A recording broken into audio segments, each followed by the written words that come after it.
ఈ యొక్క సాయంకాల వేళలో మనము ఆయన పాద సన్నిధికి మనము చేరి ఉన్నాం. కీర్తన గ్రంథము 29వ అధ్యాయం మనం ధ్యానిస్తూ ఉన్నాం. ఈ 29వ అధ్యాయము 7వ వచనం నుండి మనం చదువుకుందాం.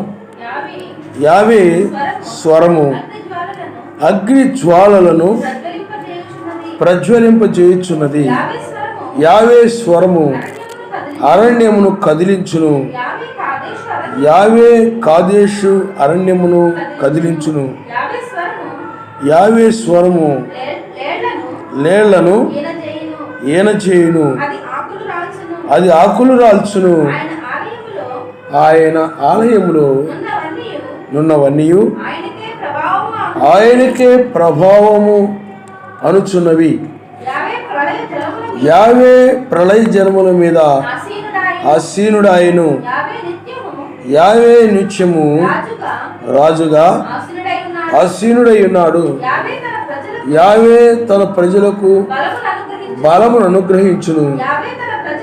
యావే తన ప్రజలకు సమాధానము కలుగు చేసి వారిని ఆశీర్వదించును. ఆయన నమస్కారం. కాబట్టి పిల్లారా చూడండి, ఈ యొక్క సాయంకాల వేళలో మనము అగ్ని జ్వాలలలో ఆయన ప్రత్యక్షమగుట అను వర్తమానం మనం నేర్చుకుందాం. ఇక్కడ చూడండి, యావే స్వరము అగ్ని జ్వాలలను ప్రజ్వలింపజేయుచున్నది అనుంది.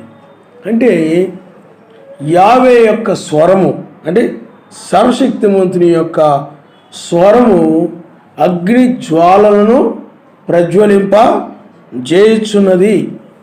అంటే సర్వశక్తిమంతుని యొక్క స్వరము అని అంటే సర్వశక్తిమంతుని యొక్క వాక్యమే వాక్యమే స్వరము అంటే సర్వశక్తిమంతుని యొక్క వాక్యమే అగ్ని జ్వాలలతో ఉన్నది. అందువలన ఆయన స్వరము ఆయన మాట్లాడుతూ ఉన్నప్పుడు అగ్ని జ్వాలలోనే ఆయన యొక్క స్వరము బయలు వెళుతూ ఉంటుంది. అంటే ఆ అగ్ని జ్వాలలు ఆయన యొక్క స్వరములో ఉన్నాయి. కాబట్టి ఆ స్వరమే ఏమై ఉన్నది అంటే వాక్యమై ఉన్నది. కాబట్టి వాక్యమైనటువంటి సర్వశక్తిమంతుడు ఆయనే సర్వశక్తిమంతుని యొక్క దూత. మీరు చూడండి, మీరు నిర్గమాకాండము 3వ అధ్యాయము ఒకసారి చదవండము. 3వ అధ్యాయము మొదటి నుండి. మోషే మిద్యాను యాజకుడైన ఇత్రోను తన మామ మందను మేపుచు ఆ మందను అరణ్యము అవతలకు తోలుకొని సర్వశక్తిమంతుని పర్వతమైన హోరేబుకు వచ్చెను. ఒక పొద నడిమిని అగ్ని జ్వాలలలో యావే దూత అతనికి ప్రత్యక్షమాయను.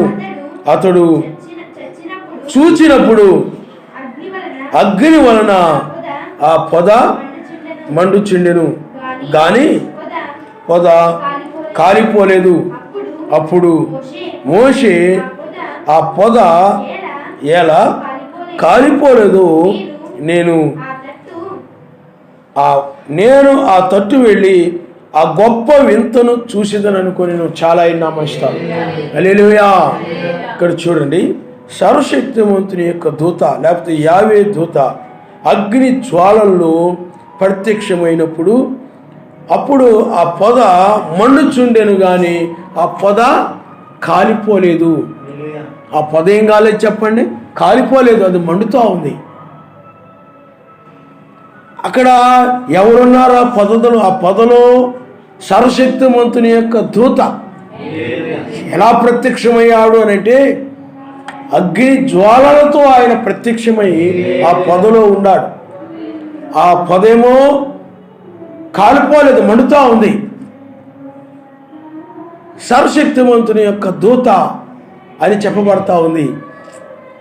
ఆయన అగ్ని మేఘములో కూడా ఉన్నాడని బైబిల్ చెప్తా. దూత అగ్ని మేఘములో ఉన్నప్పుడు, అంటే ఆ దూత మేఘములో ఉన్నప్పుడు ఆ మేఘం అగ్ని వలె, ఎందుకని ఆయన అగ్ని జ్వాలలతో కూడినటువంటి దూత, ఆయన అగ్ని జ్వాలలు. కాబట్టి సర్వశక్తిమంతుడు ఆయన యొక్క దూత. అంటే ఆ దూత అనగా ఎవరో కాదు కానీ ఆయనే ఆ దూత, ఆ సర్వశక్తిమంతుడు అగ్ని జ్వాలల్లో ప్రత్యక్షమై మోషేతో మాట్లాడాడు ఆయన. కాబట్టి సర్వశక్తిమంతుని యొక్క మాట ఏమై ఉన్నది అని అంటే అగ్ని ఉన్నది. ఆయనే వాక్యము. కాబట్టి ఆయన ఏమై ఉన్నాడంటే వాక్యము. వాక్యమే దూత, వాక్యమే ఆత్మ. సర్వశక్తిమంతుడు ఆయన దూతగా ప్రత్యక్షాడు. దూత అంటే అర్థం ఏమిటంటే వర్తమానికుడుగా ఉన్నాడు అని అర్థం. దూతానికి అర్థం ఏమిటి? వర్తమానికుడు. 7 సంఘకాలంలో 7 దూతలు అనగా వర్తమానాన్ని తీసుకుని వచ్చినవారు. 7 సంఘకాలంలో 7 దూతలు ఆయన యొక్క వర్తమానాన్ని, లేకపోతే ఆయన యొక్క జీవ మరణ పునరుద్ధానమును గురించి ప్రకటించారు. వాళ్ళు ఆయన తిరిగి లేచాడని, మరలా రాబోతూ ఉన్నాడని వాళ్ళు ప్రకటించారు. కనుక వాళ్ళు ఏమై ఉన్నారంటే సర్వశక్తిమంతుని యొక్క దూతలై ఉన్నారు. అలాగే సర్వశక్తిమంతుడు కూడా ఏమై ఉన్నాడు అని అంటే దూత అయి ఉన్నాడు ఆయన. అందుకని బలిష్ఠుడుగు దూత. ప్రకటన గ్రంథము 10వ అధ్యాయంలో మనం చూస్తే ఆయన బలిష్ఠుడుగు దూతగా ఉన్నాడు. ఆయన అంటే చాలా బలిష్ఠుడుగా ఉన్నాడు. ఎందుకంటే యుద్ధం చేయడానికి వచ్చాడు కాబట్టి ఆ సమయంలో ఆ శత్రువును జయించడం కోసము ఆయన బలిష్ఠుడుగా కనబడతా ఉన్నాడు. మరి మొదటి రాకడలో ఆయన ఎలా ఉన్నాడు? బలహీనుడుగా ఉన్నాడు. ఆయన మొదటి రాకడలో బలహీనుడుగా ఉన్నాడు. రెండవ రాకడలో ఆయన న్యాయాధిపతిగా రావడమే బలిష్ఠుడుగా రావడం. ఎందుకంటే వాని క్రియల చొప్పున ప్రతిఫలం ఇచ్చేటువంటి ఆ బలము, ఆ అధికారం ఎవరికి ఉంది? ఆయనకు మాత్రమే ఉంది. ఆ విధంగా రావడాన్ని బలిష్ఠుడుగా రావడము, బలవంతుడుగా రావడము, చాలా బలిష్ఠుడుగానంటే ఎవరు కూడా ఆయన్ని జయించలేరు. అట్టి సర్వశక్తిమంతుడుగా, సర్వాధికారం కలిగిన వాడుగా ఆయన ప్రకటన గ్రంథము 10వ అధ్యాయంలో కనబడుతూ ఉన్నాడు. ఆయన దూత అనుంది.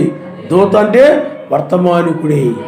అందుకని 7 నక్షత్రముల తర్వాత వేకువ జామున బలిష్ఠుడు దూత వచ్చినందున ఆయన వేకువ దూతగా ఉన్నాడు. నక్షత్రం అనగా అర్థం ఏంటి చెప్పండి? దూత. కాబట్టి వేకు నక్షత్రం అనగా వేకువ దూత, వేకువ వర్తమానికుడు. వేకువ జామున వర్తమానాన్ని అందించేటువంటి వ్యక్తిని ఏమంటారు చెప్పండి? అందించేటువంటి వాడుగా ఆయన ఉన్నాడు. కాబట్టి అందువలన ఆయన్ని వేకువ దూత, వేకువ నక్షత్రము అంటారు. ఆయన నామస్తారు. హల్లెలూయా, హల్లెలూయా. కాబట్టి ఆయన అగ్ని జ్వాలలతో ప్రత్యక్షమయ్యాడు. ఆయన ఎక్కడ ప్రత్యక్షమయ్యాడు అక్కడ ఆ పొద మండిపోతూ ఉంది కానీ అది కాలిపోవట్లేదు. ఆ పొద మండిపోతూ ఉంది కానీ ఆ పొద కాలిపోవట్లేదు. మరి వాస్తవానికి ఆ అగ్నికి ఆ పొద ఏమైపోవాలి? కాలిపోవాలి. సైన్స్ ఏం చెప్తుంది? దాన్ని నమ్ముతుందా? నమ్మదు. బండలో నీళ్ళు ఉండేది నమ్ముతుందా? నమ్మదు సైన్స్. మరి ఆ అగ్నికి ఆ పొద కాలిపోలేదంటే నమ్ముతుందా సైన్స్? అగ్నికి నిజమైన అగ్ని అయితే ఆ పొద కాలిపోద్దు, కానీ కాలిపోకుండా ఉండడం ఏంటి? కాలే అగ్నిని ఆయన చల్లార్చగలడు. అందుకని ఆయనకి అసాధ్యమైనది ఏమీ లేదని చెప్తుంది వాక్యం. నువ్వు ఏ సైంటిస్ట్ అయినా ఎవడైనా కానీ అగ్నిని చల్లార్చగలడా? చల్లార్చలే. బండలో నీరు రప్పించగలడా? రప్పించలే. ఏమండి?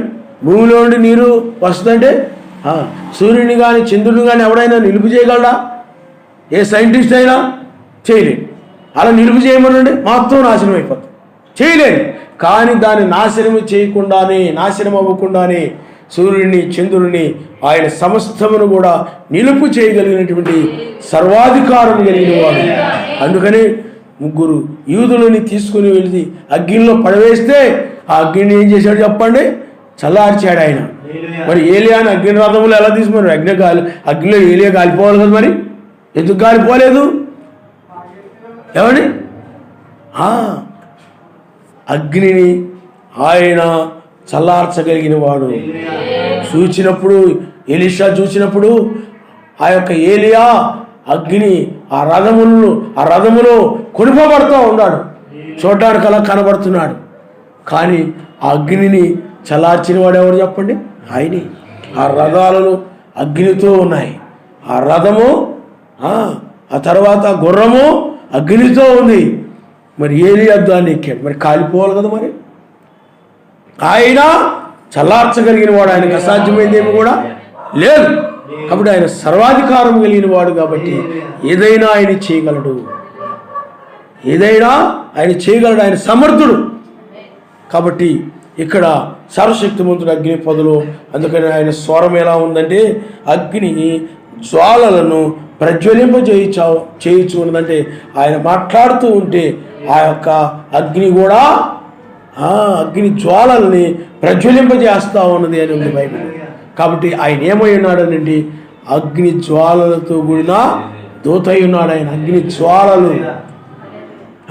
అందువలన రెండవసారి ఆయన భూమి మీదకి తన వధువుని తీసుకుని వెళ్ళడానికి ఆయన వచ్చేటప్పుడు అగ్ని జ్వాలల్లోనే వస్తాడని వాక్యము ఘంటాపదంగా చెప్తుంది. ఆయన నమస్కారం. హల్లెలూయా. ఎలా వస్తాడంట? అగ్ని జ్వాలల్లోని. మీరు చూడండి 1వ దశలో రాసిన పత్రిక ఒకసారి చూడండి అమ్మా.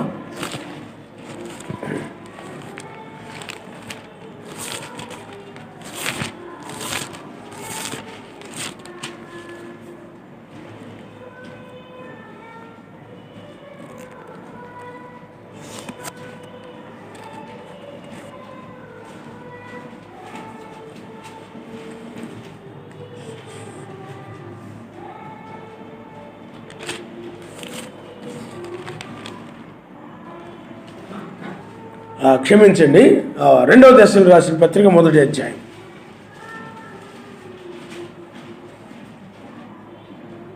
చూడండి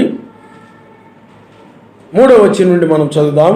సహోదరులారా, మేము ఎల్లప్పుడూ మిమ్మును గూర్చి సర్వశక్తిమంతునికి కృతజ్ఞతాస్తుతులు చెల్లించుటకు బద్ధులమై ఉన్నాము. ఇది యుక్తమే. ఏలయనగా మీ విశ్వాసము బహుగా అభివృద్ధి పొందుచున్నది. మీ అందరిలో ప్రతి వాడును ఎదుటి వారి ఎడల చూపు ప్రేమ విస్తరించుచున్నది. అందువలన మీ హింసలన్నిటిలోనూ మీరు సహించుతున్న శ్రమల్లోనూ మీ ఓర్పును విశ్వాసమును చూచి మేము సర్వశక్తిమంతుని సంఘములలో సమాజములలో మీ అందు అతిశయపడుచున్నాము. దేని కొరకు మీరు శ్రమపడుచున్నారో ఆ సర్వశక్తిమంతుని రాజ్యములకు మీరు యోగ్యులని ఎంచబడి నిమిత్తము మీరు ఇట్లు ఓర్చుకొనుట సర్వశక్తిమంతుని న్యాయమైన తీర్పునకు స్పష్టమైన సూచనయున్నది. ఎలోహిమైన మెస్సయ చూడండి, తన ప్రభావమును కనబరుచు దూతలతో కూడా పరలోకము నుండి, చూడండి, తన ప్రభావాన్ని కనబరుచు దూతలతో కూడా పరలోకం నుండి అగ్ని జ్వాలల్లో ప్రత్యక్షమవుతాడు. ఆయన నామరిస్తాడు. హల్లెలూయా. తన ప్రభావాన్ని కనబరుచు దూతలతో కూడా, మీరు చాలా జాగ్రత్తగా గమనించండి, తన ప్రభావాన్ని కనబరుచు దూతలతో కూడా పరలోకము నుండి అగ్ని జ్వాలల్లో ప్రత్యక్షమై సర్వశక్తిమంతుని నెరుగుని వారికి, మన ఎలోహిమైన మెస్సయ సువార్తకు లోబడని వారికి ప్రతిదండన చేయనప్పుడు మిమ్మును శ్రమపరచు వారికి శ్రమ పొందుచున్న మీకు మాతో కూడా విశ్రాంతి అనుగ్రహించుట సర్వశక్తిమంతునికి న్యాయమే. ఆ దినమున తన పరిశుద్ధులందు మహిమపరచుటకును విశ్వసించిన వారందరూ యందు చూడండి, ఆ దినమున అంటున్నాడు, ఆ దినమున తన పరిశుద్ధుల అనగా తన పరిశుద్ధుల యందు మహిమపరచబడుటకును విశ్వసించిన వారందరూ యందు ప్రశంసించబడుటకును ఎలోహిం వచ్చినప్పుడు అట్టివారు ఆయన సముఖము నుండి ఆయన ప్రభావమందలి మహిమ నుండి పారద్రోలబడి నిత్య నాశనమును దండను పొందుదురు. ఎలైనగా మేము మీకు ఇచ్చిన సాక్ష్యమును మీరు నమ్మితిరి. అందువలన మన ఎలోహిమైనటువంటి లేకపోతే మన యెహోవా మెస్సీయ యొక్క కృప చొప్పున మీ యందు మన ఎలోహిమైన యెహోవా మెస్సీయ నామమున ఆయన యందు మీరును మహిమనందునట్లు మేలు చేయవలని మీలో కలుగు ప్రతి ఆలోచనను విశ్వాసయుక్తమైన ప్రతి కార్యమును బలముతో సంపూర్ణము చేయుచు మన సర్వశక్తిమంతుడు తన పిలుపునకు మిమ్మల్ని యోగ్యులుగా ఎంచునట్లు మీ కొరకు ఎల్లప్పుడూ ప్రార్థించున్నాం. ఆయన నామమున స్తోత్రం. హల్లెలూయా. అంటే తన ప్రభావాన్ని కనబరిచేటువంటి దూతలతో కూడా ఆయన అగ్ని జ్వాలల్లో ప్రత్యక్షమవుతాడు అని పరలోకం. మరి మోషే దగ్గర ప్రత్యక్షమేమో అయింది ఎవరు చెప్పండి? ఆయనే. ఇజ్రాయెల్ దగ్గరికి వెళ్ళమని చెప్పింది ఎవరు చెప్పండి? ఆయనే. ఆ నోరునిచ్చిన వాడిని నేనే, కన్నులిచ్చిన వాడిని నేనే, వెళ్ళమని చెప్పింది ఎవరు చెప్పండి? ఆయనే. అగ్ని జ్వాలల్లో ఆ దూతను ఎందుకు రాశారు మరి అంటే వర్తమానికుడుగా ఉన్నాడు కాబట్టి ఆయనే ఆ వర్తమానాన్ని తీసుకొచ్చాడు. ఆయన నమ్మనిస్తాడు. హల్లెలూయా. కాబట్టి ఇక్కడ సర్వశక్తిమంతుడు, ఇక్కడ ఆయన తీర్పు తీర్చడానికి, అందుకని సర్వశక్తిమంతుని రాజ్యమునకు మీరు యోగ్యులను ఎంచబడి నిమిత్తము మీరు ఇటు ఓర్చుకున్నట్టు సర్వశక్తిమంతుని న్యాయమైన తీర్పునకు స్పష్టమైన సూచన ఉన్నది. అందుకనే సర్వశక్తిమంతుని రాజ్యమునకు యోగ్యులగునట్లు, అందుకనే మనము ఈ యొక్క ప్రేమలో అలాగే శ్రమల్లోను ఓర్పు విశ్వాసము ఇవన్నీ దేనికి చెప్పండి? ఇవన్నీ ఎందుకు? ఇవి ఆయన రాజ్యం కోసమే. ఆయన నామస్తాం. హల్లెలూయా. కాబట్టి సర్వశక్తిమంతుని రాజ్యముతో రెండవసారి వస్తాడని వాక్యం చెప్తాం. ఆ పరిశుద్ధ పర్వతం మీద ఆయన యొక్క దర్శనమే రెండవ రాకడలో కూడా అదే విధంగా జరుగుతుందని చెప్పాడు ఆయన. విన్నాం గారు వాస్తవం అది ముందు ప్రదర్శన, రెండవ రాకడ యొక్క ముందు ప్రదర్శన. ఆ పరిశుద్ధ పర్వతం మీద తన రాజ్యమును ఆయన ప్రదర్శించాడు. ఆయన రెండవసారి కూడా తన రాజ్యంతో ఆ విధంగా వస్తాడు. అయితే ఇక్కడ వస్తున్నప్పుడు ఆయన అగ్ని జ్వాలలతో వస్తున్నాడు. ఆయన అగ్ని జ్వాలలు, అగ్ని జ్వాలలు అనగా వాక్యమే. అగ్ని జ్వాలలు అనగా ఏమిటి చెప్పండి? వాక్యమే. ఆ వాక్యముతో తన ప్రభావాన్ని, అంటే యూదులకు తన ప్రభావాన్ని కనబరుచు దూతలతో కూడా ఆయన వస్తున్నాడు. ఇక్కడ కొంతమందికి ఏమంటే ఆయన సువార్తకు లోబడిన వారికేమో ప్రతిదండన, మనకేమో విశ్రాంతి, నిత్య విశ్రాంతి. అంటే ఆ నిత్య విశ్రాంతిని ఇవ్వడానికి ఆయన వస్తున్నాడు. అంటే ఎవరి క్రియలు చొప్పున వారికి ప్రతిఫలం. ఆ విశ్రాంతి అంటే నిత్య విశ్రాంతి అంటే ఏమిటో కదా, ఆ రాజ్యమే. 1000 ఏళ్ల పాలన విశ్రాంతి, అది నిత్య విశ్రాంతి. కాబట్టి ఇక్కడ సర్వశక్తిమంతుడు అగ్ని జ్వాలల్లో వస్తున్నాడనుంది. కాబట్టి 1993లో ఆయనే అగ్ని జ్వాలలో నుండి ఆ దూతైన సర్వశక్తిమంతుడే ఏమండి ఆకాశం నుండి 1993లో సుడులుగా ఇంతంత కణాలు, గడ్డలు, నిప్పు గడ్డలు, అలాగే అగ్ని అలాగా సుడసుడమై అలాగా తిరుగుతూ ఆకాశం నుండి అంత ఎత్తుండి తిరుగుతా వచ్చేస్తే అప్పుడు నేను ఆ ఒంగోలులో ఉన్నానన్నమాట. అది తెల్లవారు గట్లది ఆ తల మీద అలాగ రాలి పడిపోతూ ఉన్నాయి. మెలుకొనే ఉన్నాను. అగ్ని గడ్డల తల మీద పడి కింద పడిపోతుంటే నేను అనుకుంటున్నాను మంచం కాలిపోద్దేమో అనుకుంటున్నాను. ఆ తర్వాత మెలకు వచ్చింది. ఆకాశం నుండి తిరుగుతూ అలా సుడిగాలిలాగనమాట ఇలాగ తిరుగుతూ, డైరెక్ట్ కాదు, ఇలా తిరుగుతూ తిరుగుతూ తిరుగుతూ తిరుగుతూ వచ్చేసి మనం ఏదైనా రిబ్బన్ ఎలా తిప్పామనుకోండి, ఎలా తిరుగుతుందో చెప్పండి, అలాగ తిరుగుతూ అవి వచ్చి అలా పడిపోయాయి. దాని యొక్క భావం తెలియలేదు. కానీ 1996లో ఆయన బయలుపరిచాడు. కాబట్టి ఇప్పుడు ఆయన అగ్ని జ్వాలలతో ఆయన వచ్చాడు. ఆ వాక్యం అప్పటి నుండి 1995 నుండి ఆ వాక్యం రావడం ఆరంభమైంది. అగ్ని జ్వాలలు అనగా ఏమిటి చెప్పండి? ఆ స్వరము అగ్ని జ్వాలలతో కూడిన స్వరం. అది ఈ వర్తమానం ఏమిటి? అగ్ని జ్వాలలు. వర్తమానమే పరిశుద్ధాత్మ. నా మాటలు ఆత్మయు జీవమునైనది. ఆ అగ్ని జ్వాలలు, ఈ అగ్ని జ్వాలలు నీ హృదయంలో ప్రవేశించినప్పుడు, అందుకని అగ్ని జ్వాలలతో అభిషేకించుకున్నాడు ఆయన. నీ హృదయంలో పడినప్పుడు ఈ వాక్యము ఏం జరుగుతుంది చెప్పండి? రాజ్యం వచ్చేస్తుంది నీ హృదయంలో. అంటే లోకమంతా నీలో బయటికి పోయి నీతి, సమాధానము, పరిశుద్ధాత్మ, ఆనందమైనటువంటిది నీ హృదయంలోనికి వచ్చేస్తాయి. హల్లెలూయా. అంటే ఈ యొక్క అగ్ని జ్వాలల్లో ఆయన వచ్చి నిన్ను ఎక్కడికి తీసుకెళ్తున్నాడు అనండి? విశ్రాంతిలోనికి. అపోస్తలుడైన పౌలు వాళ్ళందరూ కూడా ఏమండి, అందుకనే పౌలు గారు అన్నారు చూడండి. పౌలు గారు ఏమంటున్నారండి? శ్రమ పొందుతున్న మీకు మాతో కూడా విశ్రాంతి అనుగ్రహించడం సర్వశక్తిమంతునికి న్యాయమే. బైబిల్లో విశ్రాంతి అనగా పరిశుద్ధాత్మను కూడా. నిత్య విశ్రాంతి అంటే 1000 ఏళ్ల పాలన. అది ఆయన రాజ్యమే నిత్య విశ్రాంతి. కాబట్టి ఇప్పుడు ఆయన మనకేమో విశ్రాంతి ఇవ్వడానికి అగ్ని జ్వాలల్లో ఆయన ప్రత్యక్షమయ్యాడు. ఇప్పుడు మనం ఎక్కడ ప్రవేశిస్తున్నాం అనంటే ఆ రాజ్యంలోకి ప్రవేశిస్తున్నాం. ఇప్పుడు ఆయన ఎలా ఉన్నాడు అనంటే సర్వశక్తిమంతుని యొక్క ఏమండి దూత అగ్ని జ్వాలలతో ఆయన దిగివచ్చి అలా కమ్ముకున్నాడు ఆయన పరిశుద్ధాత్మగా ఆయనే. కాబట్టి పిల్లారా, ఆ అగ్ని జ్వాలలతో ఉన్నటువంటి ఆ దూత ఇప్పుడు ఎక్కడున్నాడనండి? ఆ మోషేతో మాట్లాడినటువంటి ఆ దూతే ఆయనే ఇప్పుడు కూడా రంగం మీదకి వచ్చాడు. ఆయన నామనిస్తాడు. హల్లెలూయా.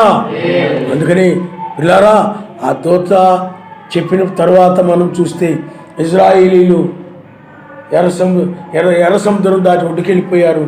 ఐగుప్తు సైన్యము నశించారు. కాబట్టి పిల్లారా, ఇప్పుడు కూడా ఏం జరుగుతుందంటే అగ్ని జ్వాలల్లో ప్రత్యక్షమై ఏలియాని ఎలాగైతే అగ్ని పైకి తీసుకుని వెళ్ళిందో అలాగే నిన్ను కూడా అగ్ని పైకి తీసుకుని వెళ్తుంది. ఈ వర్తమానమే నేను పైకి తీసుకెళ్ళేది, ఈ వాక్యమే నేను పైకి తీసుకుని వెళ్ళేది. అందువలన అగ్ని ఆయన దహించు అగ్ని అయి ఉన్నాడని వాక్యం చెప్తా ఉంది. కాబట్టి అగ్ని జ్వాలల్లో ఆయన ప్రత్యక్షమై ఇప్పుడు ఆయన నేను పైకి తీసుకుని వెళ్ళడానికి వచ్చాడు. ఆయన నామనిస్తాడు. ఏ నేనాలు తీసుకుని వెళ్ళాలో అలాగ తీసుకుని వెళ్ళడానికి. కాబట్టి సర్వశక్తిమంతుడు అగ్ని జ్వాలల్లో ప్రత్యక్షమై ఇప్పుడు మన మధ్య ఆయన ఉన్నాడు. ఆయన నామనిస్తాడు. హల్లెలూయా. అందుకని ఈ మాటలు ఎవరి?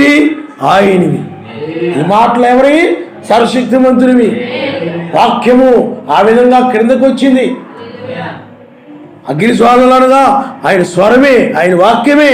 ఆ వాక్యము క్రిందకు వచ్చేసింది. అందుకని ప్రకటన గ్రంథంలో ఒకసారి మనం చూస్తే ప్రకటన గ్రంథము 1వ అధ్యాయము, ప్రకటన గ్రంథము 1వ అధ్యాయము 14 వచ్చినాను మీరు ఒకసారి చూడండి అమ్మా. ఆయన తల వెంట్రుకలను తెల్లని ఉన్నిని పోలినవై హిమవంత ధవళముగా ఉండెను. ఆయన నేత్రములు అగ్ని జ్వాలల వలె ఉండెను. ఆయన పాదములు కొలిములో పట్టులు వేయబడి మెరుగుచున్న అపరంజితో సమానమై ఉండెను. ఆయన నామనిస్తారు. హల్లెలూయా. ఆయన నేత్రాలు ఎలా ఉన్నాయంట? అగ్ని జ్వాలల వలె ఉన్నాయంటే అగ్ని జ్వాలలతో ఉన్నాడు అక్కడ ఆయన. ఆయన పాదములు ఎలా ఉన్నాయి చెప్పండి? అపరంజి వలె ఉన్నాయి. అంటే అక్కడ ఆయన ఎలా ఉన్నాడంటే న్యాయాధిపతిగా ఉన్నాడు ఆయన. ఇక్కడ కూడా మనము 2వ దశరాశిపత్రిలో మనం చూసినట్లయితే అక్కడ న్యాయాధిపతిగా కనపడుతున్నాడు ఆయన. అంటే న్యాయము తీర్చేటువంటి అంటే ప్రతిదండన, సువార్తకు లోబడిన వారికి ప్రతిదండన. ఎవరైతే ఆయన యొక్క మార్గంలో నడుస్తున్నారు, ఆ ప్రేమ కలిగి ఉన్నారు, ఓర్పు కలిగి ఉన్నారు, ఆ యొక్క శ్రమల్లో కూడా వాళ్ళు సహనము కలిగి ఉన్నారు, అలాంటి వారికి విశ్రాంతిని అనుగ్రహించుటకు అన్నాడు. ఆయన నమస్కారం. హల్లెలూయా. దూతలు కనబడు అనగా ఆయన యొక్క ప్రభావం కనపరచు దూతలతో కూడా ఆయన వస్తాడని ఉంది. వాళ్ళకి ప్రతిదండన అని ఉంది. కాబట్టి ఇక్కడ ఈ ప్రకటన గ్రంథము 1వ అధ్యాయంలో ఆయన ఎవరనంటే న్యాయాధిపతిగా ఉన్నవాడు ఆయనే. అందుకని తుయితీర సంఘ కాలంలో చూడండి, తుయితీర సంఘంలో మనకి ఏం కనపడతా ఉంది? అక్కడ వేకువ చుక్కని స్థానం ఉంది. అలాగే ఇజిబేల్ ఉంది, ఆమెను బహు శ్రమలు పాలు చేస్తానని చెప్పాడు ఆయన. అక్కడ ఎలా ఉన్నాడో చూడండి. మీరు ఆ 2వ అధ్యాయము 18 వచ్చిన మీరు ఒకసారి చదవండి. తుయితరులో ఉన్న సంఘపు దూతకు ఎలాగూ రాయము, అగ్నిజ్వాలల వంటి కన్నులను, అపరంజిని పోలిన పాదమును గల సర్వశక్తిమంతుని కుమారుడు చెప్పు సంగతులేమనగా ఆయన మన స్తోత్రం. హల్లెలూయా. ఇక్కడ చూడండి ఆయన ఎలా ఉన్నాడు. అగ్నిజ్వాలల వంటి కన్నులను, అపరంజిని పోలిన పాదములు కలిగిన సర్వశక్తిమంతుని కుమారుడు చెప్పు సంగతులేమనగా. ప్రకటన గ్రంథం 1వ అధ్యాయంలో ఆయన న్యాయాధిపతిగా ఉండి 7 దీపస్తంభముల మధ్య ఆయన ఉన్నాడు. ఆయన 7 నక్షత్రాలు ఆయన చేతిలో ఉన్నాయి. కానీ తుయితీర సంఘకాలం దగ్గరకు వచ్చేటప్పటికి అక్కడ ఇదిగో అగ్ని జ్వాలల వంటి కన్నులతోనూ అపరంజి వంటి పాదములతోనూ అక్కడ కుమారుడుగా కనపడుతున్నాడు ఆయన. అక్కడ ఎవరి క్రియలు చొప్పున వారికి ప్రతిఫలం ఇచ్చేవాడుగా ఉన్నాడు. ఇస్తాను, వేకువ చుక్కనిస్తాను, వాళ్ళకు బహు శ్రమల పాలు చేస్తానంటే అక్కడ ఏం చేస్తానంటే హెచ్చరిస్తున్నాడు. ఆయన నామనిస్తాడు. హల్లెలూయా. తుయితీర సంఘకాలంలో ఆయన ఏం చేస్తున్నాడంటే హెచ్చరిస్తున్నాడు. యోహాను హెచ్చరికని విన్నాడు అంతే. కానీ ఇప్పుడైనట్లయితే ఆయన హెచ్చరించడానికి కాదు, పూర్తిగా ఆయన అగ్ని జ్వాలలతోనూ అపరంజి వంటి పాదములతో. అందుకని 1988లో బంగారపు రవ్వలు అలా కమ్ముకొని చెప్పడానికి కారణం. ఎందుకని ఆయన ఇలా ప్రత్యక్షమయ్యాడని తెలియడం కోసమే ఆయన అలా జరిగించాడు. ఆయన నామరిస్తాడు. కాబట్టి ఇక్కడ అపరంజి వంటి పాదములతోనూ కనబడతాడు. అంటే న్యాయాధిపతిగా ఉన్నాడు ఆయన. ఇక్కడ మీ వేకువ చుక్కని ఇచ్చిందని అన్నాడు ఆయన. యెజబెలును బహు శ్రమల పాలు చేస్తానంటున్నాడు ఆయన. జడ్జిమెంట్, తీర్పు తీర్చి న్యాయాధిపతిగా ఉన్నాడు ఆయన. ఈ న్యాయమైన తీర్పులో, ఈ తీర్పు దినములో ఎవరు ఎత్తబడతారండి? వేకువ దూతను పొందుకొని వారు. వేకువ జామున ఆయన అగ్ని జ్వాలలతో ప్రత్యక్షమై ఉన్నాడు. ఆ యొక్క వర్తమానాన్ని, ఆ వేకువ దూతని అందుకని వారికి ఇచ్చేదని అన్నాడు ఆయన. వేకువ చుక్కని ఇచ్చేదని అన్నాడు ఆయన. కాబట్టి ఇప్పుడు ఆయన వేకువ చుక్కగా నీకు ఉన్నాడు ఆయన. ఆయన నామనిస్తాడు. అంటే నువ్వు పొందుకుంటున్నావు వేకువ చుక్కని, నీకు ఇస్తున్నాడంటే నువ్వు ఆయన పొందుకుంటున్నావు. ఆయన నామనిస్తాడు. హల్లెలూయా. తూర్పు నక్షత్రం కనపడి పడమర వెళ్ళి, ఇదిగో నేను త్వరగా వచ్చున్నాను స్వరం వినపడి. మరి తీర్పే కదా అది. కాబట్టి ఇప్పుడు ఆయన ఎలా ప్రత్యక్షమై ఉన్నాడు? అగ్ని జ్వాలల్లో ప్రత్యక్షమై ఉండి ఇప్పుడు న్యాయాధిపతిగా ఉన్నాడు. ఇప్పుడు ఆ అగ్ని జ్వాలల్లో ప్రత్యక్షమైన ఆయన అగ్ని చేత మనల్ని పైకి లేపుతున్నాడు. అంటే మనల్ని విశ్రాంతిలోనికి, నిత్య విశ్రాంతిలోని ప్రవేశింపజేస్తా ఉన్నాడు. ఆయన నామనిస్తాడు. హల్లెలూయా, హల్లెలూయా. కాబట్టి ఇక్కడ మనం ఎక్కడ వెళ్తున్నామనండి? అందుకని నాకు నీతిని దయచేయను ఆయన, సమాధానం దయచేయను ఆయన, నీ యందు నాకు ఆనందాన్ని దయచేయను ఆయన. ఆ నిరంతరము నువ్వు ప్రార్థన చేసుకుంటావు, నువ్వు అడుగుతా ఉన్నావు. ఇప్పుడు నాకు ఆ రాజ్యాన్ని దయచేయి, నాకు అది కావాలని ఆయన. ఎందుకంటే ఆ నీతి, సమాధానం, పరిశుద్ధాత్మ, ఆనందం కలిగి లేకపోతే నువ్వు విడిచిపెట్టబడతావు. నువ్వేమైపోతావు చెప్పండి? విడిచిపెట్టబడతావు. అందుకని విడిచిపెట్టబడకూడదని నీవు ఈ సమయంలో ఆయన్ని అడుగుతా ఉన్నావు. నాయన నాకు ఆ రాజ్యం కావాలి నాయన, ఈ రాజ్యం నాకు కావాలి నాయన.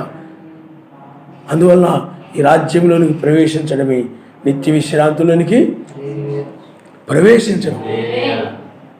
అదేవిధంగా మీరు గమనిస్తే చూడండి, తన ప్రభావమును కనబరుచు దూతలతో కూడా పరలోకం అగ్ని జ్వాలలో ప్రత్యక్షమై సర్వశక్తిమంతుని నెరుగని వారికిని, అంటే సర్వశక్తిమంతుని ఎరుగిన వారికిని, మన యెహోవా మెస్సీయ సువార్తకు లోబడని వారికిని ప్రతిదండన చేయనప్పుడు మిమ్మును శ్రమపరచు వారికి శ్రమయు. లోకంలో ఎవరైతే ఆ రోజుల్లో దశనీయులకు సమాజాన్ని శ్రమపరిచారో, బాధ పెట్టారో, నిందలు మోపారో, మాటల ద్వారా కానీ క్రియల ద్వారా కానీ ఏదో విధంగా శ్రమ పెట్టారో అలాంటి వారికి చూడండి, వారికి ప్రతిదండన చేయనప్పుడు మిమ్మును శ్రమపరచు వారికి శ్రమ. ప్రతిదండనలో ఏమంటే ప్రతిగా వారు చేసిన క్రియలు తగిన విధంగా మరలా జీతం ఇవ్వడమే ప్రతిగా. నువ్వు చేసిన పనికి ప్రతిగా ఏమిస్తారు? జీతం ఇస్తారు. అలాగే చేసిన పనికి, వారి యొక్క చెడ్డ పనులకి, వారి కలుగు చేసిన హింసలకి, శ్రమలకి, బాధలకి, నిజమైన వారిని, నీతిమంతుల్ని శ్రమ పెట్టినటువంటి వారి మీదకి ఆయన ఉగ్రత వచ్చేస్తారు. ఆ ఉగ్రతే వారికి జీతం, వారికి ప్రతిదండన. అందుకని యెషయా గ్రంథము మనం 61లో చూడండి, హితవచనము ప్రకటించుటకును, ఆ తర్వాత ప్రతిదండన దినము ప్రకటించుటకును. అందుకని మోషే ఏలీయాలు వస్తారు రంగం మీదకి. ఏమండి, మోషే ఏలీయాలు రంగం మీదకి వస్తారు. ఆయన యొక్క మెస్స యొక్క ప్రభావం కనపరుస్తారు. వాళ్ళు 1,44,000 మంది యూదులు ఆయనతో తిరుగుతారని వాక్యం చెప్తా ఉంది. అది ప్రతిదండన దినములవి. అదే శ్రమకాలము 3.5 సంవత్సరము చాలా భయంకరంగా ఉండబోతా ఉంది. అందుకని ఇప్పుడు కూడా ప్రతిదండన దినము రాబోతా ఉంది. అందుకని 2వ రాకడలో ప్రతిదండన దినము ప్రకటించుటకును, స్తుతి వస్త్రమని, ఉల్లాస వస్త్రమని, ఆనంద తైలమని, ఇవన్నీ నీకు ప్రతిదండన దినం ప్రకటించబడతా ఉంది. స్తుతి వస్త్రాన్ని ధరించుకుంటున్నాం. మిగతా వాళ్ళకి ప్రతిదండన దినం రాబోతుంది. ప్రతిదండన దినం అంటే లోకానికి ఆయన జీతం ఇవ్వబోతూ ఉన్నాడు. శ్రమ పెట్టిన వారికి, ఇజబేల్ లాంటి వారికి జీతం ఇవ్వబోతూ ఉన్నాడు. నీవు స్తుతి వస్త్రాన్ని ధరించుకో, ఆనంద తైలాన్ని పొందుకో, ఉల్లాస వస్త్రము, పూదండ. చెప్పలేదు ఆయన? అవన్నీ కూడా నీవు ఇప్పుడు పొందుకుంటున్నావు. ఆయన నామనిస్తాం. నేను ఎక్కడున్నాయి? ఆ రాజ్యంలో ఉన్నాయి. ఈ రాజ్యంలో నువ్వు ప్రవేశించడం ద్వారా ఇవన్నీ నువ్వు పొందుకుంటావు. కాబట్టి ఈ చివరి సమయం ఏమిటనండి, ఆయన అగ్ని జ్వాలల్లో ప్రత్యక్షమయ్యాడు.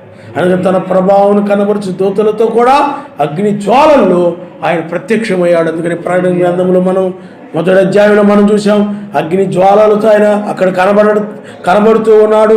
అలాగే అనగా 1వ అధ్యాయంలో, అలాగే 2వ అధ్యాయంలో కూడా అగ్ని జ్వాలల వంటి కన్నులతో కనబడుతూ ఉన్నాడు ఆయన. అపరంజి వంటి పాదములతో కనబడుతున్నాడు ఆయన. కాబట్టి తీర్పు తీర్చేటప్పుడు ఆయన ఎలా ఉంటాడు చెప్పండి? అగ్ని జ్వాలలతో ఉంటాడు ఆయన. అవి తీర్పును చూసేస్తామని, బంగారము కానీ అగ్ని కానీ. అందుకని అగ్ని నేత్రములతో 7 సంఘకాలంలో ప్రపంచం అంతా చూశాడు ఆయన. ఏమండి, ఇప్పుడు ఆయన అగ్ని జ్వాలలతో 7 దీపస్తంభాల మధ్య లేడు. ఆ 7 సంఘకాలాలు అయిపోయాయి. 8వ దినంలో మనం ఉన్నాం. న్యాయాధిపతిగా ఉన్నాడు ఆయన. రంగం మీద ఉన్నాడు. ఇప్పుడు బలిష్ఠకు దూతగా ఉన్నాడు ఆయన. అందుకని ప్రకటన గ్రంథము 10వ అధ్యాయంలో మనం చూస్తే, ప్రకటన గ్రంథం 10వ అధ్యాయము ఇక్కడేమి రాయబడిందంటే, ఆయన ముఖము సూర్యబింబం వలెను, ఆయన పాదములు అగ్ని స్తంభం వలె ఉన్నాయని ఆయన నామనిస్తుంది. హల్లెలూయా. అంటే ఇక్కడ కూడా అగ్నితో వచ్చాడని మనకు అర్థమైపోతా ఉంది. అగ్ని, లేకపోతే ఆ బంగారము, అపరంజి. అంటే ఇక్కడ ఆయన ఆ పాదములతో కనబడతా ఉన్నాడు. ఆయన అగ్ని స్తంభం, అగ్ని వంటి ఆ పాదములతో ఆయన కనబడుతూ ఉన్నాడు. ఇప్పుడు ఆయన ఆ విధంగా వచ్చాడు. ఎందుకంటే ఆ పాదములు ఏమిటనంటే, అవి పిల్లారా ఆ యొక్క బంగారము, ఆ పాదములు దేన్ని సూచిస్తూ ఉన్నాయంటే, రోమా సామ్రాజ్యం నాశనం చేయడాన్ని సూచిస్తూ ఉన్నాయి. ఆయన ధూళివలిగా మారుస్తాడని, ధూళివలి మారిపోద్దని బైబిల్ చెప్తూ ఉంది. కాబట్టి పిల్లారా, అందుచేత ఆయన ఆ విధంగా న్యాయాధిపతిగా వచ్చాడు. ఆయన అగ్ని వంటి పాదములతో, లేకపోతే బంగారం వంటి పాదములతో, ఆ నేత్రాలతో ఆయన వచ్చాడు. ఇప్పుడు ఆయన ప్రత్యక్షమై రంగం మీద ఉన్నాడు ఆయన. అందువల్లే మనం 7వ దూత కాలంలో మనం లేము, 5 రకాల పరిచయ కాలంలో మనం లేము. ఆయనే 8వ దూతగా ఉన్నాడు. ఆయన బలిష్ఠకు దూత అని ఉంది. మరి 8వ దూత అనేది అర్థం అని రాయకపోయినంత మాకు చాలామంది 8వ దూతను ఎక్కడ ఉందండి అంటారు చాలామంది. దూతను ఉంది కదా అక్కడ, 7 దూతల తర్వాత మరి బలిష్ఠకు దూతని మరి కనపడుతుందా లేదు మరి 8 అది కూడా లెక్కలు రావడానికైతే చెప్పాలి. 7 తర్వాత 8 మళ్ళీ ప్రత్యేకంగా చెప్పాలా? 7 తర్వాత బలిష్ఠకు దూత 8 అని ఎవరు అడిగినా చెప్తారు. అలా రాయలేదు కదా బైబిల్లో, ఇక్కడ లేదు కదా బైబిల్లో, అక్కడ లేదు కదా బైబిల్లో అంటారు ఈ పనికి మన వాళ్ళు చాలామంది. వాళ్ళకి అర్థం కాక మరి ఆయన ఎవరైతే ఎన్నో దూత చెప్పమన్నాడు. మరి ప్రకటన 10లో కనపడుతున్నాడు కదా ఆయన, మరి 7 దూతల తర్వాత మరి ఈయన కనపడుతున్నాడు. మీరు ఎన్నో దూత అవుతాడు? 8 కాక మరి ఆయనే మొదటి దూత, ఆయనే 8వ దూత, ఆయన నమ్మనిస్తాడు. ఇప్పుడు ఆయన ఎలా ఉన్నాడు? అగ్ని జ్వాలల్లో ఉన్నాడు. ఇప్పుడు నీకు విశ్రాంతినిచ్చుటకును ఎవరైతే నీతిమంతులు హింసించారో, శ్రమ పెట్టారో వారిని శ్రమను కలుగు చేయడానికి ఇప్పుడు ఆయన ఇచ్చాడు. ఇప్పుడు ఆ ప్రభావం కనపరచు దూతలు అనగా మోషే, ఏలియా వస్తారు. వారి నోట నుండి అగ్ని బయలువెడలని కూడా వాక్యం చెప్తాం. వారి నోట కూడా ఏమిటి చెప్పండి? అగ్ని బయలువెళుతుంది ఉంది బైబిల్లో. అలాగే ప్రకటన గ్రంథం 19లో ఆయన అగ్ని జ్వాలలతో, చూడండి ప్రకటన గ్రంథము 19వ అధ్యాయం.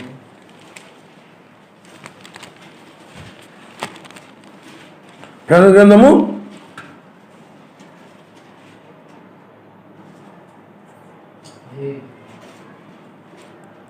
19వ అధ్యాయము చూడమ్మా.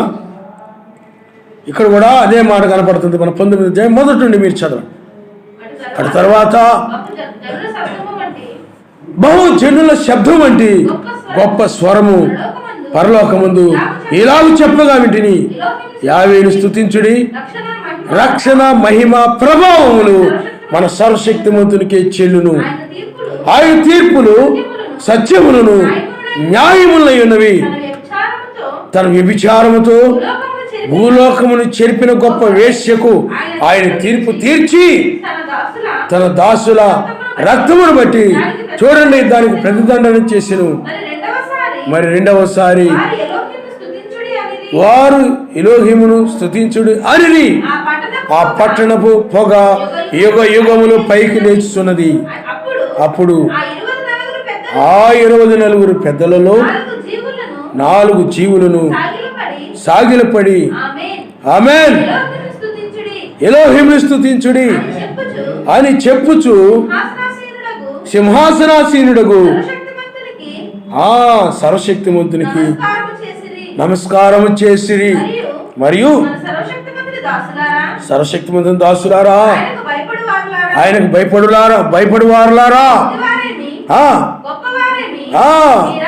మీరందరూ ఆయన స్తుతించుడి అని చెప్పుచున్న ఒక స్వరము సింహాసనం వచ్చును. అప్పుడు గొప్ప జనసమూహము శబ్దమును, విస్తారమైన జలముల శబ్దమును, బలమైన ఉరుముల శబ్దమును పోలిన ఒక స్వరము సర్వాధికారియు ఎలోహిమునకు మన సర్వశక్తిమంతుడు ఏడుచున్నాడు. ఆయన స్తుతించుడి. గొర్రె పిల్ల వివాహ ఉత్సవ సమయం వచ్చి ఉన్నది. ఆయన భార్యతను తాను సిద్ధపరచుకుని ఉన్నది గనుక మనము సంతోషపడి ఉత్సహించి ఆయన మహింపరచదమని చెప్పగా వింటిని. మరి ఆమె ధరించుకొనుటకు ప్రకాశమానములను నిర్మలములైన సన్నపు నార బట్టలు ఆమెకి ఇవ్వబడెను. అవి పరిశుద్ధుల నీతి క్రియలే. మరియు అతడు నాతో ఇలాగూ చెప్పెను, గొర్రె పిల్ల పెళ్లి విందుకు పిలువబడిన వారు ధన్యులని వ్రాయుము. మరియు ఈ మాటలు సర్వశక్తిమంతుని యథార్థమైన మాటలని నాతో చెప్పెను. అందుకు నేను అతనికి నమస్కారం చేయుటకై అతని పాదముల ఎదుట సాగిలపడగా అతడు, వద్దు సుమి, నేను నీతోనూ మెస్సైను గురించి నీ సహదాసులతోనూ సహోదరులతోనూ సహదాసుడును సర్వశక్తిమంతునికి నమస్కారము చేయము. మెస్సైను గురించిన సాక్ష్యము ప్రవచనాసారమని నాతో చెప్పెను. మరియు పరలోకము తెరవబడినట్టు చూచితిని. అప్పుడు ఇదిగో తెల్లని గుర్రం ఒకటి కనబడెను. దాని మీద కూర్చుని ఉన్నవాడు నమ్మకమైన వాడును సత్యవంతుడును అను నామం గలవాడు. ఆయన నీతిని బట్టి విమర్శ చేయించు యుద్ధము జరిగించున్నాడు. ఆయన నేత్రములు అగ్ని జ్వాలల వంటివి, ఆయన శిరస్సు మీద అనేక కిరీటములు ఉండెను. రాయబడిన ఒక నామము ఆయన కలదు, ఆయనకే గాని మరి ఎవరికి తెలియదు. ఆయన నామనిస్తాడు. ఇక్కడ కూడా అగ్ని జ్వాలల్లో కనబడుతున్నాడు. కాబట్టి పిల్లారా, ఆలోచన చేయండి. సర్వశక్తిమంతుడు ఇప్పుడు ఏ విధంగా ప్రత్యక్షమయ్యాడు? అగ్ని జ్వాల. యెషయా గ్రంథంలో రాయబడి ఉంటుంది. యెషయా గ్రంథము 66లో ఒకసారి మీరు చూడండి అమ్మా.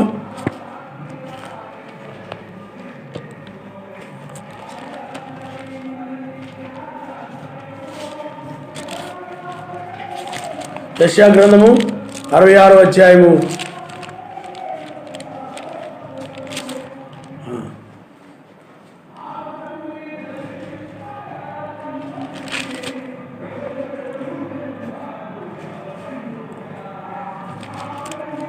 హల్లెలూయా హల్లెలూయా. యెషయా గ్రంథము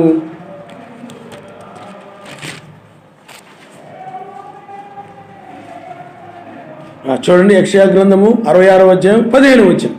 ఆలకించుడి, మహాకోపముతో ప్రతీకారము చేయుటకును అగ్ని జ్వాలలతో కత్తించుడుకును యావే అగ్ని రూపముగా వచ్చున్నాడు.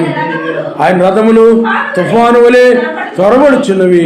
అగ్ని చేతను తన ఖడ్గము చేతను శరీరులందరితో ఆయన వ్యాజ్యమాడును.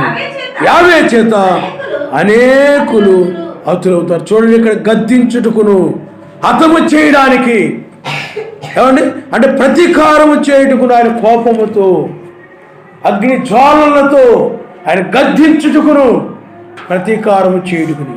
ఇప్పుడు మనల్ని ఆయన ఏం చేస్తాడంటే గద్దిస్తూ ఉన్నాడు. ఎక్కడండి ఈ లోకం అంతం కాబోతా ఉంది, నాశనం కాబోతా ఉంది. ఏలియాను కూడా అందుకని ఏలియా ఎక్కువ రథాన్ని అన్నాడు. ఆయన ఒక స్వరమని విన్నాడు ఏలియా. అప్పుడు ఆ స్వరమును బట్టి ఏలియా అగ్ని రథంలోనికి ఎక్కి వెళ్ళిపోయాడు. ఎందుకనంటే యెజెబెలు ఆమె రాజ్యము ఇక నాశనించి కాబోతా ఉంది. ఆమె అధికారం చేసి ఉపదేశించి అన్య బోధనలు తీసుకొచ్చి ఇజ్రాయేల్ అందరిని కూడా పాడు చేసింది. ఆమె చెడగొట్టేసింది. ఆమె ఆరాధన అంతా కూడా విగ్రహారాధనగా మార్చేసిందంతా కూడా. చాలా భయంకరమైన పాపాత్మురాలు కాబట్టి ఆమె నాశనం కాబోతుంది. కాబట్టి ఏలియా నువ్వు ఎక్కిరా అన్నాడు. అగ్ని జ్వాలల్లో ఉండి ఒక స్వరం వచ్చింది. ఏలియా ఏమయ్యాడు చెప్పండి? ఆ యొక్క అగ్ని రథంలోనికి కూర్చున్నాడు. పైకి ఆరోహణ వెళ్ళిపోయాడు ఆయన. అందుకని మనల్ని కూడా ఎవరు తీసుకెళ్తారు పైకి? అగ్ని, పరిశుద్ధాత్మే, వాక్యమే. ఈ వర్తమానమే నిన్ను పైకి తీసుకెళ్ళేది. ఈ వర్తమానం ఏం చేస్తుంది నిన్ను? ఏమండి మీ వర్తమానం ప్రత్యేకత ఏంటండి? రాబోయేదాన్ని ముందుగా తెలియజేసి, జరగబోయేదాన్ని ముందుగా తెలియజేసి ఈ లోకం నుండి తెంచివేసే వర్తమానం ఆయన. హల్లెలూయా. ఏలియా తెంచివేసిందా లేదా? మరి ఏలియా ఏమైపోయాడు చెప్పండి? లోకం అన్నిటి నుండి కూడా తెగిపోయింది. అతడి మనస్సు లోక సంబంధమైన వాటి మీద నుండి ఏలియా మనసు తెగిపోయింది. ఎక్కి రమ్మనగానే అతడి మనసు ఇంకా ఆయన వైపు తిరిగిపోయింది. ఆ స్వరం వైపు తిరిగింది. ఎక్కి రమ్మనే స్వరం వైపు మనసు పెట్టాడు. ఇంకా ఆయన లోకం వైపు లేదు. లోతును కూడా బయటికి రమ్మన్నప్పుడు లోతు ఆ దూతల స్వరం వైపు మనసు పెట్టాడు ఆయన. అందుకని నా గొర్రెలు నా స్వరవీరును అవి వెంబడించును అన్నాడు. ఆ స్వరమును వెంబడించి ఏమంటే ఆ గొర్రెలు. అలాగే నీవు కూడా ఎక్కువ రమ్మనే స్వరం వినపడగానే ఆ స్వరం వైపు నీ మనసు పెడతావు. ఈ వేరే దుక్కు పెడతావు నువ్వు. ఇప్పుడు నేను మాట్లాడుతున్నాను అనుకోండి, ఏమండి నీ మనసు దేని మీద ఉంది? మాటల మీద ఉందా? లేకపోతే ఇంటి దగ్గర ఉన్నప్పుడు ఆ సట్టుల గురించి, ఆ గిన్నెల గురించి, ఆ కుళాయి గురించి, లేకపోతే ఆ పనులు ఈ పనుల గురించి ఆలోచిస్తుంటావు నువ్వు? ఇక్కడ ఆ స్వరాన్ని వింటుంటావు.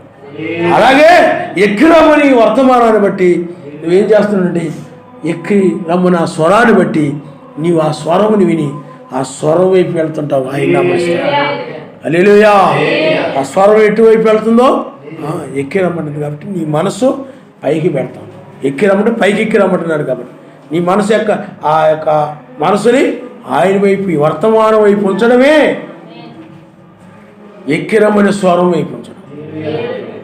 భూ సంబంధమైన వాడి వైపు ఉంచు నీ మనసు.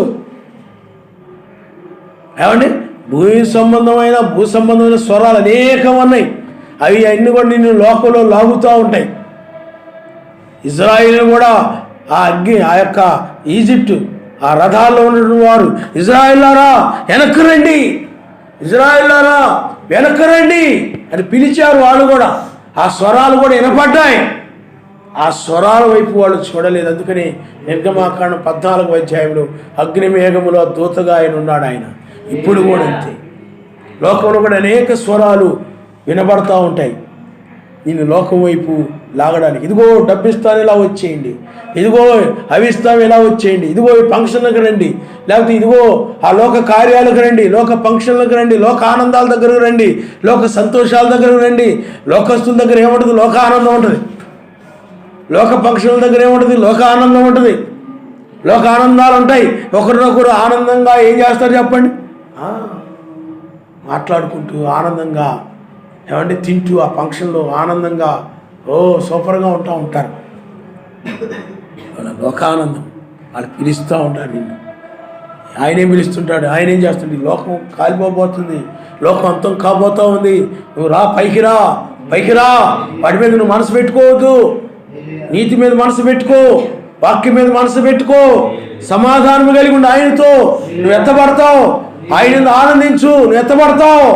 ఈ స్వరం ఏముంది? బోరస్వరంలో ఏముంది? బోరధ్వనిలో నీతి కలిగి ఉండు. అందుకనే వేకొచ్చుకు వర్తమానం నమ్మేవాడి నీతిమంతుడు. చాలామంది నామముల బాప్తిజం పొందాం నీతిమంతులు అనుకుంటా ఉంటారు. నీతిమంతులు లేరు నేను అంటలేదు. నామములను బాప్తిజం పొందడం ద్వారా నీతిమంతుడివి. కానీ ఆ నామముల బాప్తిజం పొంది తర్వాత వాక్యం తిరిగిపోయి ఉన్నారు చాలామంది. అంతచేత వాళ్ళు నీతిమంతులు గారు. నీతిమంతుడా కాదని రుజువు చేయబడింది ఎప్పుడనేటి? నామముల బాప్తిజం పొందిన తర్వాత ఈ వేకొచ్చుకు వర్తమానం ఎవరైతే నమ్ముతాడో వాడే నీతిమంతుడు. ఆయన నమ్మిస్తాడు. హల్లెలూయా. ఈ వాక్యాన్ని తిరస్కరిస్తున్నాడంటే వాడు నీతిమంతుడు ఎలా అవుతాడు? బైబిల్లో రాయబడిన వేకొచ్చుకు వర్తమానమును తిరస్కరిస్తున్నాడంటే వాడు నీతిమంతుడు కాడు. మరి బ్రహ్మాం గారు చెప్పిన రీతిగా ప్రధాన నక్షత్రము యెహోషువ ఆయన ప్రత్యక్షమైనప్పుడు ఆ రాజ్యం యొక్క సంగతులు మీతో ముఖాముఖిగా పంచుకుంటాడు. బలిష్ఠులకు దూతగా అగ్ని జ్వాలలతో ఆయన ముఖాముఖిగా మాట్లాడుతున్న సమయం ఆయన అమరుస్తాడు. హల్లెలూయా. అందుకని మరి మిగతా వాళ్ళతోటండి, మిగతా వారిలో ఉన్నది ఏలియా ఆత్మ, అది మెస్సయ్య ఆత్మే. కానీ ఆ ఆత్మ కలిగి వాళ్ళు ఏం చేశారంటే మెస్సయ్య యొక్క దాసులుగా ఉన్నారు. వాళ్ళు ఆయన అమరుస్తాడు. కానీ ఈ ఆత్మ ఎవరిది? యజమానిగా రుజువు చేసుకున్నాడు. ఇప్పుడు ఆయన యజమానిగా రుజువు చేసుకున్నాడు. యజమాని మాట్లాడుతున్నాడు, ముఖాముఖిగా మాట్లాడుతున్నాడు అర్థం. ఆయన అమరుస్తాడు. మెస్సయ్య అంటే ఎవరు? యజమానే కాదా? వాని పని నియమించి ఆయన వెళ్ళిపోయాడు ఉంది. వాళ్ళకి పని అప్పగించి వెళ్ళిన ఆయన మళ్ళీ రంగం మీదకి వచ్చాడు. ఇప్పుడు వేకు దూతగా వేకు నక్షత్రంగా బయలుపరుచుకున్నాడండి యజమాని. కాబట్టి ఆ యజమానిగా ఇప్పుడు ఉన్నాడు. కాబట్టి యజమాని మాట్లాడడమే ముఖాముఖిగా మాట్లాడమైనది. ఆయన హల్లెలూయా. అందుకని యజమాని ఏం చేస్తాడు? వాని క్రియలు చొప్పున ప్రతిఫలం ఇస్తాడు. అందువల్ల వానికి జీతం ఇచ్చేస్తాడు యజమాని. అందువలని ఇప్పుడు యజమాని నీతో మాట్లాడుతున్నవాడు. ఏలియా కాదు. ఏలియా పరిచర్య అయిపోయింది. ఏమండి? ఏలియా పరిచర్య 5 రకాల పరిచర్య ఉంది. వాళ్ళ యజమానులు కాదు, వాళ్ళు ప్రవక్తలు, కాపరులు, ఉపదేశకులు, ఇలాగ 5 రకాల పరిచర్యలు. వాళ్ళ యజమానులు కాదు, వాళ్ళు పనివారు. వాళ్ళు కూడా జీతం తీసుకునేవారే. అందరూ కూడా ఏమైనారు చెప్పండి? మనం ఆయన న్యాయపీఠ మీద మనం ప్రత్యక్షము కావాలని ఉంది బైబిల్లో. కాబట్టి ఇప్పుడు ఆయన యజమానే స్వయంగా నీతో మాట్లాడుతున్నాడు. అగ్ని జ్వాలలో ప్రత్యక్షమై. కాబట్టి పిల్లారా, ఇది యజమాని యొక్క కాలము. ఆయన హల్లెలూయా. అందుకని ఏలియా తీర్పు తీర్చలేడు. తీర్పు తీర్చే అధికారం ఏలియాకు లేదు. ఏలియా కాదు. ఏమండి?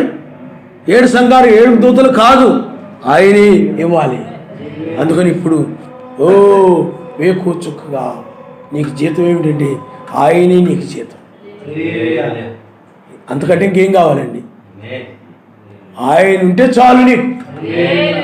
ఆయనే నీ ఆస్తి, ఆయనే నీ సమస్తం. ఆయన లేకుండా ఎన్ని ఉన్నా ఏమి ఉపయోగం.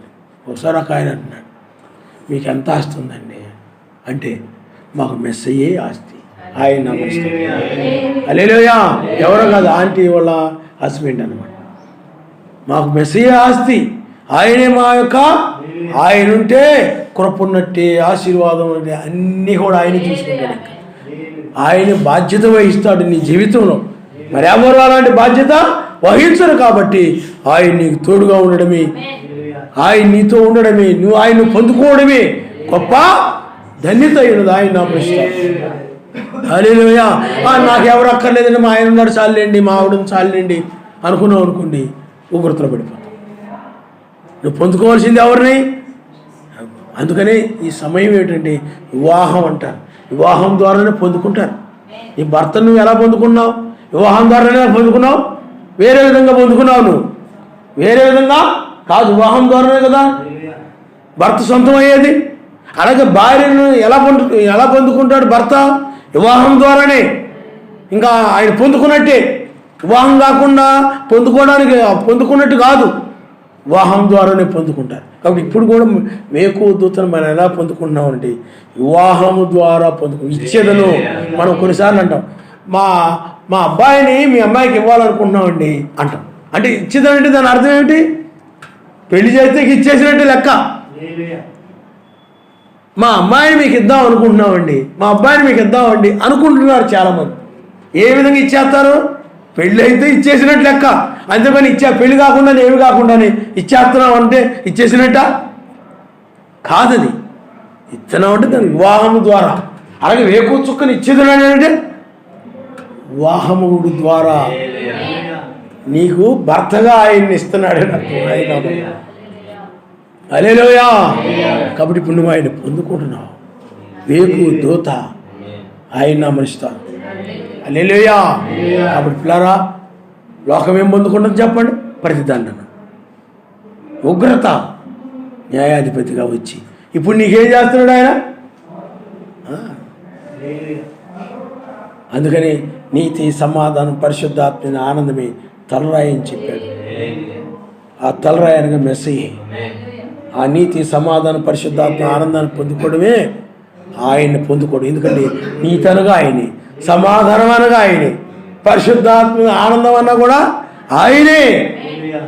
అవి పొందుకోవడమే నువ్వు ఆయన్ని పొందుకోవడం. అప్పుడు కత్తిపూడి కొండ మీదకి వెళ్ళినప్పుడు అప్పుడు ఆయన బయలుపరిచాడు. ఆయన బయలుపరిచాడు. ఎందుకంటే ఆ వర్తమానము నాకు ఆ వర్తమానం ఎలా వివరించాలో నాకు అర్థం అవట్లేదు. ఏ వర్తమానం అంటే అక్కడ 8 గురించి బయలుపరిచాడు ఆయన మొదటి ప్లేస్. రెండవ చోట 4 జాముల గురించి బయలుపరిచాడు. 3 గురించి బయలుపరిచాడు. అక్కడ 8 మంది ఉన్నారు. రెండవ చోట 4 ఉన్నారు. ఇక్కడ 3 ఉన్నారు. దాన్ని ఎలా వివరించి చెప్పాలా అనుకునేవాడిని. నాకు అర్థం అవట్లేదు దాన్ని బోధించడం. అప్పుడు ఆ కొండ మీద దగ్గరికి వెళ్ళి ప్రార్థిస్తూ ఉన్నప్పుడు ట్రయాంగిల్ అని బయలుపరిచాడు ఆయన. హల్లెలూయా, హల్లెలూయా. అప్పుడు బయలుపరిచింది అదే ఆయన. ఒక ట్రయాంగిల్, నీతి, సమాధానము, పరిశుద్ధాత్మ, ఆనందము. ఒక ట్రయాంగిల్ తండ్రి, కుమార, పరిశుద్ధాత్మ. ఆయనే వేకు నక్షత్రము. ఆయనే తలరాయిగా 8, 4, 3. 8వ దినము 4వ రాత్రి యొక్క 4వ జాము 3వ గడియ. ఆ పునరుద్ధానాన్ని సూచిస్తూ ఉంది ఆ నక్షత్రం, ఆ తలరాయి. ఆయన బయలుపరిచాడు. ఆయన దీన్ని నువ్వు పొందుకోవడమే, తలరాయిని నువ్వు పొందుకోవడం. ఈ ప్రణాంగార సంఘాల్లో కొంతమంది బోధకులు అది అర్థం కాక ముందేం చెప్పి ఇప్పుడు మానేశారు సార్, అలా చెప్పడం మానేశారు. ముందేం చెప్పేవారండి, ఒక త్రికోణమేమో వధువు అంట, ఒక త్రికోణమేమో మెస్సీ అంట. ఆ మెస్సీ వచ్చి ఈ వధువుని కలిశాడంట. ఇద్దరు కలిసి వేకొచ్చుకున్నారంట. వధువు వేకొచ్చుకుంటున్నారు. మరి మీ హృదయంలో వేకొచ్చుకో ఉదయించిననుంది. మరి వధువు వెళ్ళి ఉదయించిందా? ఎవరి హృదయంలో ఉదయించిందంటే ఎవరు జవాబు చెప్పలేదు. సరిపోవట్లేదు అది. ఆ రాజ్యమే నీ హృదయంలో ఉదయించింది. ఆయన హల్లెలూయా. ఇప్పుడు ఆ రాజ్యాన్ని నువ్వు హృదయంలో పొందుకోవడమే, ఆయన నీవు పొందుకోవడం. అందుకు ఆ రాజ్యానికి దేనికి సంబంధించి చెప్పండి? హృదయానికి సంబంధించి. ఎందుకంటే నువ్వు నీతి, ఆ సమాధానము, ఆ ఆనందం ఎక్కడ ఉంటుంది? నీ హృదయంలో ఉంటాయి. నీ హృదయంలో నుండి వచ్చాయి. మీకు అర్థమవుతుందండి? అంతేనా కాదంటారా? కాబట్టి ఇప్పుడు అగ్ని జ్వాలలో ప్రత్యక్షమై ఆయన నిన్ను ఆ రాజ్యంలో ప్రవేశింపజేయడం అంటే ఆయన నీవు ఏకమవడం. ఆయన దాన్నే వివాహం అంటారు. అంటే నీకు ఇస్తూ ఉన్నాడు ఆయన. వేకు చుక్క నీవు పొందుకుంటున్నావు. తర్వాత ఏమి రాబోతుంది? ప్రతిదండన రాబోతా ఉంది. కాబట్టి ఇప్పుడు ఉన్న ఆయన ఎవరనండి? యజమాని. ఇది యజమాని కాలమే తప్ప అందరూ కూడా వచ్చి జీతం తీసుకునే కాలం. ఎవరయ్యా అంటే అందరూ ఎవరు? మరి జీతం అందరూ ఎవరున్నారు? మృతులు జీతం తీసుకునే సమయం ఇది. పునరుద్ధానం. సజీవులు రూపాంతరం చెంది పైకి వెళ్ళిపోవడం. అలాగే లోకంలోని వారు నశించబోతూ ఉన్నారు, వారికి జీతమే. అందుకని పిల్లారా, ఇప్పుడు న్యాయాధిపతి అగ్ని జ్వాలల్లో ప్రత్యక్షమై ప్రతిదండన, విశ్రాంతిని, శ్రమ పెట్టిన వారికి ప్రతిగా శ్రమ, మేలు చేసిన వారికి, కనికరం కలిగిన వారికి, అందుకే కనికరం గలవారు ధన్యులు కనికరించబడతారని చెప్పాడు ఆయన. కనికరం కలిగిన వారు కనికరం పొందుతారు. ఆయన హల్లెలూయా. కాబట్టి ఇప్పుడు మనం ఆయన అగ్ని జ్వాలల్లో ప్రత్యక్షమయ్యాడు. కాబట్టి పిల్లలు ఆలోచన చేయండి. అందుకని ఆరాధన మానకుండా ప్రార్థన చేసుకుంటూ ఉండాలి. ఆరాధన హాజరవుతూ ఉండాలి. నేను ఆ పనులు ఈ పనులు బొడ్డు పనులు చేస్తున్నాను కదా, ఆదివారం మానేస్తే ఏమైపోద్దులే, బుధవారం మానేస్తే ఏమైపోద్దులే, శనివారం మానేస్తే ఏమైపోద్దులే అనుకోకండి. అన్ని నెరవేరిస్తేనే వస్తారు. ఆయన నామరిస్తారు. హల్లెలూయా, హల్లెలూయా. మీకు అర్థమవుతుందండి? నేను ఏదో ఒక ఆదిత్యమో పరిచయం ఏ ఒకటి చేస్తున్నాను కదా, అంత మాత్రం చేత విడవబడతానా అని అనుకోకండి. అవి చేస్తే సరిపోద్దులు అన్నాడు ఆయన. అనలేదు. ఆజ్ఞలను నెరవేర్చి ఒక్క ఆజ్ఞన మీరిపోయినా అపరాధులు అన్నాడు ఆయన. ఇంత చేసాం మరి చిన్నదానికే మనం విడిచిపెట్టేస్తాడేంటి అని అనుకోకండి. పరిపూర్ణులుగా ఉండడం అంటే ఏ లోపం లేకుండా ఉండడమే పరిపూర్ణత. ఆయన నమ్మకం. అదే నీవు పరిపూర్ణముగా ఆయన యొక్క మంచి లేకపోతే ఆయన స్వరూపమును కలిగి ఉన్నప్పుడు హృదయం నీ విషయంలో ఏ దోషారోపణ చేయదు. ఏ దోషారోపణ చేయడం లేదంటే వాక్య విషయంలో నువ్వు పరిపూర్ణుడుగా ఉన్నట్లెక్క, పరిపూర్ణురాలుగా ఉన్నట్లెక్క. హృదయం కనుక నువ్వు ప్రార్థన చేయడం లేదును, ఏమండి, లేకపోతే వాక్య ప్రకారంగా లేవను, లేకపోతే ఎలాగ నీలో గర్వం ఉందను, లేకపోతే నీ హృదయమే చెప్పేస్తుంది. నీలో అసూయ ఉందను, నీకు లోకాశలు ఉన్నాయను, నువ్వు ఏదో వాక్యం విని ఇంటికి వెళ్ళిపోయి నువ్వు ఐక్య విచారాలతో ఉంటున్నావు. నీ హృదయమే. దాన్ని బట్టి నువ్వు ప్రార్థన చేసుకుంటూ ఉంటావు, దాన్ని బట్టి నువ్వు సంబంధపరుచుకుంటూ ఉంటావు. నీ హృదయమే నీవు మొదటి స్థానము. మొదటగా నీవు లోకాన్ని ప్రేమిస్తున్నావు, లేకపోతే లోక సంబంధమైన వాటినో, లేకపోతే నీ ఇంట్లో వాళ్ళనో, లేకపోతే మొదటగా వాళ్ళని ప్రేమిస్తున్నావు. ఆయన వెనక పెట్టేస్తున్నావు, ఆయన వెనక నెట్టేస్తున్నావు. నువ్వు నీ హృదయం చెప్పేస్తావు. నీలో కక్ష ఉన్న హృదయం చెప్పాను. నీకు కొంచెం కోపం ఎక్కువ, నీ హృదయం చెప్పేస్తుంది. మీకు అర్థమవుతుందా? నీకు ప్రార్థన తక్కువ, హృదయం చెప్తుంది. నేను నిత్యం ప్రార్థన చేయట్లేదు, మాట ఎందుకు, క్రియ ఎందుకు, నువ్వు అది హృదయం ఎప్పటికప్పుడు మనకు చెప్తూ ఉంటుంది. అది చెప్తూ ఉందనంటే నువ్వు దాని గురించి ప్రార్థన చేసుకుంటూ ఉండాలి. హృదయం హృదయం తెలియజేస్తూ ఉన్నప్పుడు కనుక నువ్వు దాని గురించి నాయన నన్ను క్షమించిన ఆయన ప్రార్థన చేసుకోలేదు అనుకోండి, హృదయం కఠినమైపోతుంది.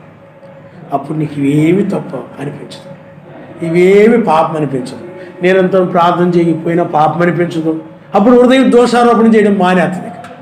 ఇక చెప్పదు హృదయం, ఇంకా అరవదు. కుక్క మురిగినట్టు మురుగుతూ ఉంటుంది, బాబు. నువ్వు ఎప్పుడైతే ఆ ప్రార్థన నిర్లక్ష్యం చేస్తావో, ఆ మొరని నిర్లక్ష్యం చేస్తావో, అప్పుడు ఇంకా తప్పని అనిపించదు. ఇంకా నీ నిత్యం ప్రార్థన చేయకపోయినా పాపంగా అనిపించదు, లోబడకపోయినా పెద్ద పాపమే అనిపించదు. ఇంకా ఇవన్నీ కూడా నీ తప్పుల కింద కనపడవు. ఇంకా నీ హృదయం దోషారోపణ చేయదు, ఇక కఠినమైపోద్ది హృదయం ఏమైపోద్ది చెప్పండి? రాయిలాగా కఠినమైపోయి ఏముందిలే, ఈరోజు వెళ్ళకపోతే ఏమైందిలే, ఈరోజు ప్రార్థన చేయకపోతే ఏమైందిలే, ఈరోజు బైబిల్ చదవకపోతే ఏమైందిలే, అది మాత్రం చేత పరలోకం ఎలా ఏంటి ఆ పాస్టర్ గారు ఆయన పని అది కాబట్టి అలా చెప్తుంటాడు, చెప్పాలి కాబట్టి. మన పని మనదే, మనం మనం మనం విధానం మనదే అని నువ్వు అనుకుంటే ప్రమాదంలో పడిపోతావు, ఉగ్రతలో పడిపోతావు.